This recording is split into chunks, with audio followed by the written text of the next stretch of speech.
అందరికంటే ఎక్కువగా మనం ప్రేమించేది మన తల్లిదండ్రులు. మార్పు లేనటువంటి ప్రేమను పంచేది మన తల్లిదండ్రులు. భార్య ప్రేమలోనైనా మార్పు కనబడుతుందేమో గాని, బిడ్డల ప్రేమలోనైనా మార్పులు కనబడతాయేమో గాని, తల్లిదండ్రుల మనసులో మాత్రం బిడ్డల పట్ల ఏ విధమైనటువంటి మార్పు కనబడదు. అదేవిధంగా దినదినం కూడా అది అభివృద్ధి చెందుతూనే ఉంటుంది ఆ ప్రేమ అనేది. ఆ బిడ్డలు ఎదిగి పెద్దవాళ్ళయి వాళ్ళు పెళ్లిళ్ళు చేసుకుని వాళ్లకు బిడ్డలు పుట్టిన తర్వాత కూడా వీరి కళ్ళ ముందు వాళ్ళు పసివాళ్ళుగానే కనబడతారు. ఇది దైవం తల్లిదండ్రులు మనసులో పెట్టినటువంటి కారుణ్యం. కాబట్టి మన జీవితాల్లో ఇంకా జీవించి ఉన్నటువంటి తల్లిదండ్రులు ఉన్నట్లయితే నిజంగా మనం అదృష్టవంతులు. ఒకవేళ మన నుండి వాళ్ళు వెళ్ళిపోయినట్లయితే, ఈ ప్రపంచాన్ని వీడి వెళ్ళిపోయినట్లయితే వాళ్ళ కోసం మనం ప్రార్థిస్తూ ఉండాలి. ఎందుకంటే మహాప్రవక్త ముహమ్మద్ సల్లల్లాహు అలైహి వసల్లం ఏం చెప్పారు అంటే, 3 సత్కార్యాలు ఎలాంటివంటే మరణం తర్వాత కూడా అవి పుణ్యాన్ని ఇస్తాయని చెప్పారు. అందులో ఒకటి ఏమిటంటే మంచి సంతానం తన తల్లిదండ్రుల కోసం చేసే ప్రార్థన అని చెప్పేసి, వేడుకోలు అని చెప్పేసి ప్రవక్త చెప్పారు.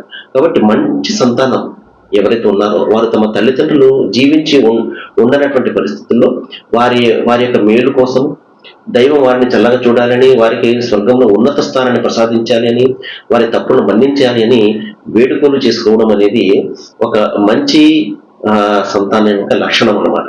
మహాశిలారా, ఈ ప్రపంచంలో ఈ రోజున మనం చూస్తున్నటువంటి పరిస్థితులు, తల్లిదండ్రులు జీవించి ఉన్నప్పటికీ కూడా వారి యొక్క ఆదరణ చేయకపోవడం, వారిని ఓల్డేజ్ హోముల్లో వేసేయడం అనేది మనం చూస్తూ ఉన్నాం. ఇది ఎలాంటిదంటే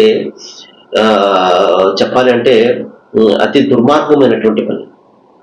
ఎందుకంటే తన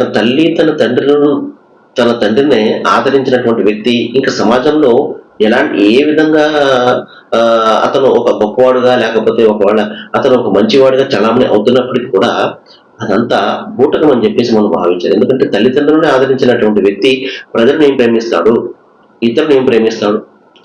కాబట్టి తల్లిదండ్రుల యొక్క ప్రేమకు సంబంధించి ఖురాన్లో మరొక సందర్భం ఏం చెప్పాడు అంటే, దైవము నీ తల్లిని ఎంతో కష్టంతో తన కడుపులో పెట్టుకుని మోసింది. 9 మాసాలు అంటే మామూలు విషయం కాదు.